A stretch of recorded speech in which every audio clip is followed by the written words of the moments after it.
Hello everybody, Bayliun back here today with a very special video for you. I had the pleasure of taking part in a trilogy of fights with the one and only RomeroXVII over there, former ESFL champion, esports competitor, real life competitor, EA game changer, all-round top bloke, fountain of knowledge within the game, and a great content creator. Go check his channel out. I asked him if he was down for a trilogy of fights. He said yes, so I have them here for you.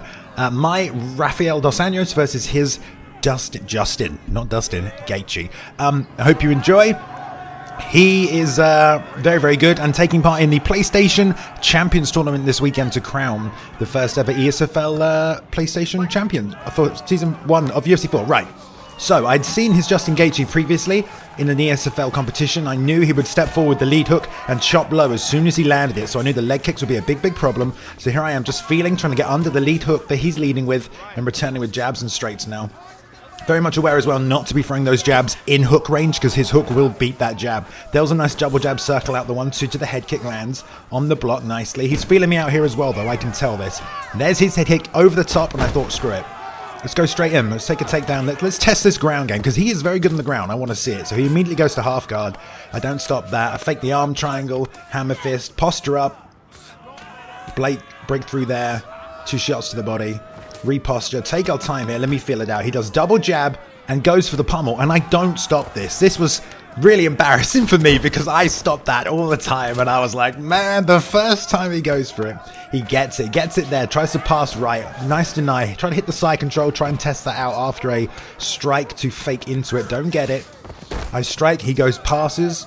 While I'm trying to strike, I fake there. 1 strike, try and transition, denied from him. He goes body, head, and then tries to go the full mount without a fake. That's quite a good read from me there. Double strike this time into the full guard sweep to set up something different and stops that. So you have to constantly change what your defensive and offensive jiu-jitsu tactics are, because if one thing doesn't work, then you got to go to the next thing, and then the next thing, and then the next thing, until you can get yourself out of this position. He's content to just ride the clock. Nice posture up from him. Hook. That's it. I don't know why he's not unloading. I think he wants to take the time with the fight there. Which is what I was doing, you know. Doesn't want to burn out the gas tank, doesn't want to burn out the stamina. So it's 3 fakes from me there, and then I try and go on the 4th time this time, just trying to find any way to recover full guard, work my way back from there. He postures, straight shots, 2 hooks, straight hook. So it's just, I mean, I'm trying to get a read in it, but I'm just not. That time he unloaded the ground and pound though. That was a lot of damage right there. I took a lot of damage just from that. This time I get full guard, deny this time. Elbow into an armbar. Sunk this in nice and deep, and he starts to move slowly. Pretty quickly I figure him out. I know he's going nice and slow left and right here, and I start to track. He's pulling all the way up to the corner. I fell out of touch there, but I'm going to get my rhythm back here, and I missed the slam. So props to him for getting the slam. I felt like if I'd have stopped that, I may have sunk that. I was feeling pretty confident about that. I got him with the stamina advantage, but I missed the slam time, and that's my bad. So we're back here, 40 seconds left in this first round. I initiated the takedown, got swept immediately. I've made a fair account of myself, you know, in terms of gaining the respect on the ground, I feel, because I've hit the armbar. We've always worked back to full guard. We're constantly mixing it up. But he's just rode this top position quite comfortably. And done a fairly good job, but I didn't feel outmatched at this point in the ground. I was like, okay, he's good, but he's not stopping me from recovering full guard. He's not stopping me from transitioning. I can compete here, I can sweep here. I don't have to rush myself out of this position. So it felt good. But that was a good first round. Exchanged a little bit on the feet there. I shot pretty early after we exchanged those head kicks, so there wasn't really that much stand up. So I'll go back to it now. Glove touch. Now switch kick off the back for me, jab straight out into the body kick again. I want to get those body kicks off early because I know I'm probably not going to land them. There's the straight lead uppercut, and I'm just planting now, trying to time him. That's a nice chop from him, beautiful. Slips, rolls, right hook, comes back with a left hook leg kick. That's so Justin Gaethje style, There's a 1-2 from me, 3, pretty rudimentary though. Catches me with a check hook, goes uppercut, check hook. Again, this is what I mean about the check hooks. I'm trying to fade out here to get away because this pressure's a lot now, and he's just timing everything so well. Jab, so I pull that out with the jab, fake the body kick, 1-2, try to get the hook in there. Rear uppercut lands, but at the same time he gets that check hook, double jab head kick this time, but gives him that space to close the distance. I'm trying to pull out now to the right hand side, which is the way I want to go against him because of his right hand, but it's the left hook that's the problem. for me. Nice try and push there to create some distance. I'm just eating these leg kicks, and the combos I'm throwing, even as he's throwing them, are just not coming through. So in this instance here, I really needed to be a lot more defensive, where I was just trying to meet his offense, because to me it felt like he was open. He was just throwing leg kicks. I was trying to land shots down the middle, but he was just taking them. There's a straight inside leg kick. I get a head kick in there as well. Again, jab inside leg kick. I get the rear uppercut in there this time. 1-2, tries to set up that head kick. Head kick, block that one. Again, he's chopping. And there's a nice jab into a 3. Rear hand's not there. He's trying to pull counter me now. Fakes leg kick, but I step in with the jab body. Flying knee lands. Body kick. The lead hook just out of range, but the overhand came over the top, and then a nice 1-2-3 from me, so that's good. There's a nice little timing on that, and a nice little sequence there, though. The inside leg kick again, causing all kinds of problems for me. Check that one. Finally, I check one. Go for a clinch. Knee to the head. Nothing doing. Switch stance back into orthodox. Get under the lead hand that time. But you see him roll back underneath my straight right. And now he's frame trapping me almost right here. You know, with beautiful lead hooks and timing. I'm just trying to throw big shots because the pressure's so much when you're fighting Romero. And because everything you throw, you can't set anything up because he's just in your face timing you. So you kind of feel like you have to throw big, because if you just throw a jab or a 1-2, nothing's going to happen. He's just going to get that, or it's going to get muted, and you're just going to get hit back immediately. So the reason I'm throwing these head kicks and stuff is, man, I got to land something. I got to keep them off me because I can't stop this pressure right now. Jab fake to the body. There's a 2-3, and I'm like, that's it. 2-punch combos is all I need. Double jab, right hand, gets underneath it nicely. Trade left hooks right there. Slip this time off to the left. Overhook doesn't land, and beautiful. Lead hook straight right, and I just threw a jab. I threw a jab to set something up, and that's it for the first fight right there. So, yeah, man, it was pretty dominating from Romero. I mean, I competed where I could, but, man, he's so good once he turns it on. Like, halfway through that second round, you really just saw him step up the pressure and the pace, and it's just so much to deal with. Like, I want to sit out and, you know, jab out and stay safe and go 1-2 and then one lead hook to the body, but he's just in my face, so I don't get to throw the first strike to set up my second and third strike. My first strike has to do something. You know, I can't go 1-2 and then my 3, or 1-1 and then my 4. You know, I gotta go like 3 or uppercut or head kick, because as soon as I throw my setup, the rest of the strike just gets intercepted or beaten with the pressure that he's in your face with. So it was okay though. I didn't feel too bad coming out of that one, and I knew that we still had, you know, potentially 2 more to go. So remain calm. I was excited about the next one because I got to pick Cody against his Dominic Cruz. Now, I've seen Romero destroy people with TJ before this, so I know his Dominic Cruz was also very good. And you can see there, actually, on the loading screen, it'll say that I have 1 win now. You didn't see that one. We played a fight before this one, and we were doing a lot of really lovely fakes on the outside, and it was about 3:30 in the first round, and we'd both been faking in, and I caught him as he came in and level changed with a jump flying knee, but he did the Cruz level change to the outside on the knee strike, so it's supposed to slip the knee, but it didn't. The knee made contact and KO'd him, so we ran it back. So this is match 2, but that's what the 1 was for. Here we go. Right, this is beautiful. Immediately he's in my face slinging straight hook, straight hook, straight hook, and I really feel like he just wanted to test how much he could pressure me. I got underneath that beautifully with a counter uppercut, and that got some respect instantly right there. Otherwise, I think he would have just tried to run over me. So it's like, okay, I'm going to have to roll and slip and land this left hand and land a big left hook there as well, because I'm trying to fight slowly, man. Like, I didn't like how quickly I fought in the last fight. Like, I don't fight like that. Like, I don't throw that much. And I was trying to just stay patient and calm and counter, but it's so hard against Romero because there's just so much coming at you that you have to throw back. There's me trying to throw a head kick off a 2, and that was a knee that was way on the outside. There's a nice 1-2-3 in there for me. Double jab circle out to the outside. The teep doesn't push me. Rear uppercut. And already I'm trying to throw the jump flying knee because I knocked him out with it in the one we did count there. So that's why I'm still going for that. There's a nice outside leg kick. I don't know why I threw that, right? That immediately, that was a wake-up call for me. Like, shit, why are you throwing this much? Settle, resettle. But because I'm being so stationary and I'm doing good head movement, of course he starts to kick the body. Double jab, straight lands. Nice teep from him right there. Switch stance, double left. And then the left hook, just out of range there, but the nice teep closes the distance again there. Fakes the left hand. Jump flying knee by himself there as well. I like that. And I found myself throwing a lot more kicks against Romero than I normally do. I think that's just because it was really hard to time him coming in or out, and I felt like the kicks would be better at intercepting. So we both actually kicked quite a lot. I don't know if he meant to double up on that, but I ducked that one quite easily. Couldn't follow up on it. Tried to bail my own overhand, I think just out of frustration of not actually having landed anything off that counter. The 1-2 this time misses, gets to the outside of that. Switch stance here. Nice, but nothing. Man, I miss. And then the head kick misses as well because I'm already in that kill mode thinking it would have landed. There was a nice jab to the outside, circled away from that one, but he does land it. I'm thinking I got to go something because he's throwing these body kicks. Let me try to get some legs in here. But then I'm like, he'll just switch stance, and he did. There was a nice timing on the left hand as well. The one underneath here, check hooks, overhand on it. He jumps back out of range of that, and I try to time him thinking he'll come back forward with the momentum with the jump flying knee. Doesn't get it. Pivot out, and he makes the read immediately with a head kick right there, which was really, really nice by him.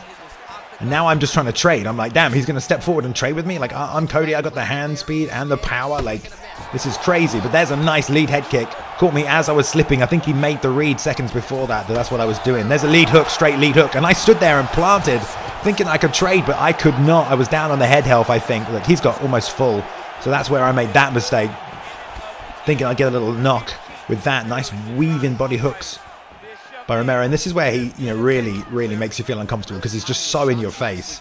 And, you can't throw because he'll just hit you, man. So it's just like, I'm going to stand here, and if you throw, I'm going to get you. So you've got to do what you can and get to the outside of the right hand. And I'm just like, right, 10 seconds left. Let me just do something. 1-2.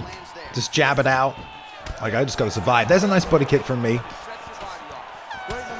And there's one more at the end there, so I snuck that into.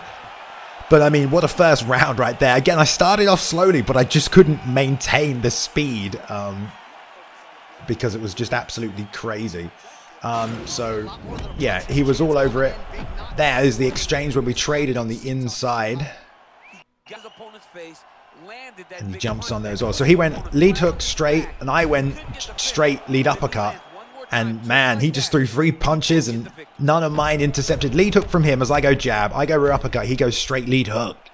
And I think I was just down on the head health, which is why I lost that exchange. But that's just the confidence of Romero. Like, yeah, I'm going to just stay here. It's like, damn, man. I timed it, but just didn't do enough damage. All right, second round here. Nice shoulder fakes. I'm throwing that jab, that outside leg kick. Jab straight. Double jab from him, goes to the body, comes back up with the lead hook. That's nice. Exits nicely with the back sway, and he's trying to get out here. I'm throwing 4 pieces in tight. Lead hook from him, though. And I'm like, damn, I'm taking so much damage. Nicely timed by me over the top with that. Nice, get under the hook, but the lead hook lands. And again, he's just ready to trade in the pocket right here. I think he feels like he knows he can connect cleaner in these tight exchanges, and he's very, very good there. So props to him. He switched stance, so the left hand landed this time when I tried to go out. Straight lead hook, lovely work by him. Lead hook straight, lead hook, lead hook, lead hook, rear hook, lead hook, lead hook. It's just mental, isn't it? It's like, damn, I am just getting pressured. There's a 1-2. Head kick, block it, land my own lead hook, but it doesn't stop the pressure. I'm trying to dip out, jab straight. Knee's not there. He's way on the outside. He's so good at baiting that out for me. 4-piece combo, all in perfect range. As is that lead hook, then comes back up with the right hand. Just, man, it's not even just his IQ so high, he's just like got such good instincts. Like, as soon as one combo's done, he sees exactly where the next one is, and he's firing at you. So, man, slip that one, jab straight, body kicks in there. Now, that was meant to be a head kick, and I feel like that happens a few times to me. Nice lead hook straight, duck under that one, lead hook from him. And I'm just bailing out right there, trying to get away from those double lead hooks. They probably could have hit me there. They almost phased. I don't know. Maybe you can go back and see that, but they should have bounced off the block. Maybe I catch him with a rear uppercut, but does nothing to stop the pressure. I'm trying to reel back out right now. Overhand, he almost pulled that nicely. Jab fake in, I land my teep. He fakes again with a jab, right hook, left hook, body hook. Comes back up top with the lead hook again. I'm trying to time under the lead hand. That's why he's going to the body, and I shoot a double leg right here. And take side control. Then we go half guard. And that's all I could do, man. I was just getting absolutely pressured and getting battered. Like, I was like, I might not survive the rest of this round on the feet. Let's grapple. Back to half guard here. He's going to bump. Arm triangle fake. Shot. Another arm triangle fake. He stops this fake this time. I'm just trading hammer fists here. Another arm triangle fake from me. He's not being very aggressive off his back here. And then I'm up. Bam, bam, bam. Just trying to unload as much as I can to see how low the head health is. And I just pour it on. half guard damage. You know, he almost finished me in that first fight from half guard, so I wanted to give it back to him a little bit and just postured up and rained it. And yeah, not enough head health, not enough block. And that went for a long time. That's been reported by some of the game changers, I guess, that the ground and pound, which I'm sure you feel, when you posture up, you can stay postured up for a long time. Like, you don't lose a lot of stamina striking.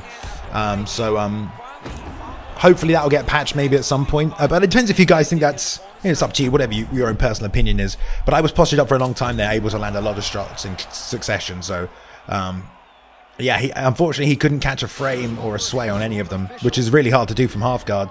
And that got me the win. So we are now 1-1. Going into the third and final right here. The rematch is on, and we'll see. Welterweight for the final one here. He gets to play RDA this time. I'm taking Leon Edwards. I usually take RDA, man. That's my guy, but... you know, I can't always pick RDA, and Leon is good. 170, I have struggled a little with RDA sometimes because he's a little shorter, so normally I'd take RDA, but Leon, I wasn't upset about that. I can definitely feel like, yeah, okay, Leon, I can play Leon, no worries. So, let's see what it is. Welterweight, I like it. It's a good weight class. And no complaints. So far right now, yeah, I'm feeling like, you know, we're 1-1. Let's just show up. Let's be nice and patient. Let's fight as calmly as I can, because that's I think that's the key to victory for me. Not getting overwhelmed and forcing a lot of action. Nice. I'm already trying to do a lot more fakes this time, including some leg fakes. There's a nice left hook that I timed him in there, but he's again in my face, moving forward. Nice outside leg kick. I'm throwing 2-3-2s. Leg kick from him. I tried to land that elbow. I'm out of range for it. Straight, out of range, and the leg kick again. I get under that straight. There's another leg kick from him, and this is what I mean, man. I could just block, right? But just block leg kicks. But like, I'm trying to keep him off me. Like, if I just block, I mean, I don't know. That's what he wants me to do, right? I should definitely have made an adjustment to these leg kicks though, because they're landing nice and hard. There's a nice roundhouse though that I clip him with. I know that's a good shot with Leon. The uppercut's out of range. Elbows out of range. I'm really having trouble with my range right here. Jab, left hand, jab, lead hook, and then leg kick. Straight away, every time. Knee to the head, bam. I'm thinking, let's change it up. Let's test the ground game once again. I feel like I did okay when I played as a... I mean, I just won with ground and pound, and when the Gaethje RDA matchup was happening, I felt okay. And on top with Leon, I felt like I would be all right. There's the arm triangle fake. I get my side control back just as he hits the back sit there. I'm glad to get that. And I think this time let's go side saddle. Let's mix it up. Let's put some damage on the block. Let's do what we can here. We go to backside. I'm going to re-posture up because not many people do that now. So I felt like, you know, if I posture up straight away, I'll get a little bit of damage off, you know. Just do a little bit, get a little bit from this, and also might not be expecting the immediate reposture. A lot of people hit the back sit now. There's a nice fake, double fake, posture up. Nice job by Romero reading that one. I deny that transition there, try and put the half guard, but he stops that. 3-4 shots, and boom, beautiful sweep. Lovely sweep from him. Full half guard, I go straight for the back sit. I don't get it, and this is where I don't want to be because I've got 2 minutes left. Nice posture up from him. Not sure why he's not throwing anything. Maybe he feels like his stamina's not high enough there. Bump to full guard. Elbows from me. Posted up again. This time he's throwing. And passes. And I know I don't want to be stuck here for 1 minute 40. I got to get some respect back on the ground or stuff could go bad. So I slip one, then I frame one. That's good for me right there. Half guard, right. Slip one, frame one. Nice. And then I hit the back sit. Don't get it. I'm like, okay, crap. I've got to try something else. Go straight to full guard again. Let's work from here. I got to sweep or get up. So I'm just thinking right now, where am I going to fake? What am I going to do? I'm going to go opposite side fake. One shot, foot on the hips fake. Full guard, sweep momentum.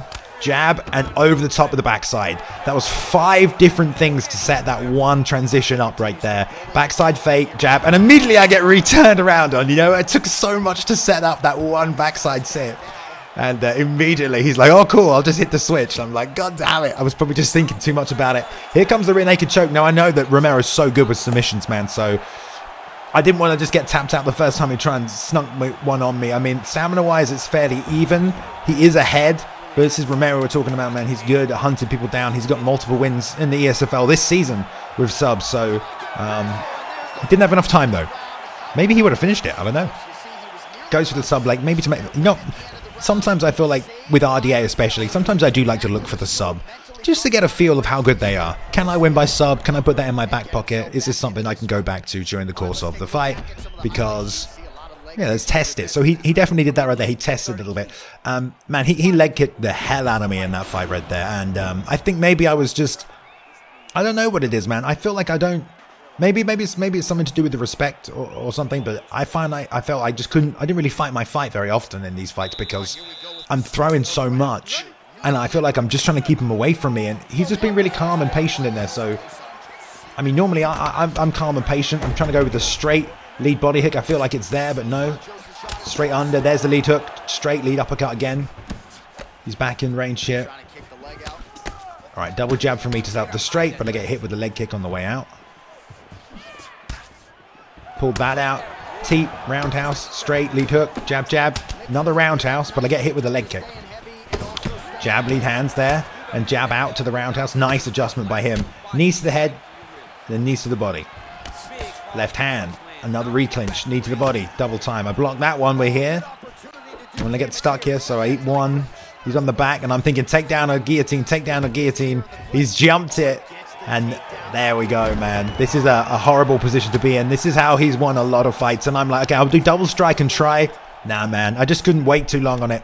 And it's a tough spot to be there because you don't want to transition second because, you know, well, you know what? Someone like Romero, at this moment in time, I should have realized that someone like Romero is probably happy to, you know, just wait and just stay there. Like, he can finish the fight from here or he can take the top guard transition, but he probably doesn't even want the top guard transition. He'd rather just deny and wait for this choke right here and just wait for as long as he can.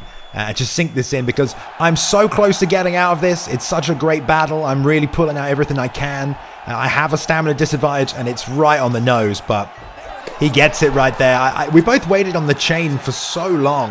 I probably could have stopped it, but that's just lack of knowledge on my part for the submission and knowing that you can chain into that armbar from there. And that's, I think, yeah, that's it. That's the story. That's all she wrote. There's the trilogy right there. I hope you enjoyed him. Romero, man, watch out for him in the ESFL. He's a killer, man. He could go all the way. This guy is real good, and he takes it up a notch, I'm sure, on the ESFL nights as well. This was a trilogy, but this was, you know, I said we were going to record it, but this is a friendly, man. This wasn't anything competitive, so still good back and forwards. And yeah, you know, it's nice to get these fights in against these high level guys. I mean, I talked to Romero. He's one of the game changers as well, so I often find myself discussing with him and everybody else about mechanics and stuff, but he's always someone who's contributing to the game changers and identifying problems and making all these little changes and just catching. It's not that just he notices them, he records them and puts them in there, and that's the hard work that you don't see from everybody sometimes. You know, he's going out of his way to record something he's seen that's wrong, uploading it, and then showing people. So props to him for that as well. On top of everything else the man's doing, he's a killer. Go check him out there. The YouTube link for his channel is in the description. And there we go. Watch out for him on Saturday as well. He's fighting for the PS4 belt in a tournament. It's a great tournament. Ed Parker's in that. No, Kinetic NRG's in that tournament. Swiss Lebac's in that tournament. There's a lot of good name talent in that tournament. The GOAT's in that tournament, so he is also in there as well. Right, guys, thank you very much for watching. We just carried on here and just played a bunch of fights. He said, try my TJ, and he just, you know, frame trapped me for, you know, till I died. It was a disgusting performance by him. He is really good. So I will see you guys in the next one. Hope you enjoyed it. I would try and find some more fights like this with these high level guys, because it's another level of the game you get to see. So that's good. All right, take care, everybody. Enjoy. Have a nice day, and I'll see you in the next one.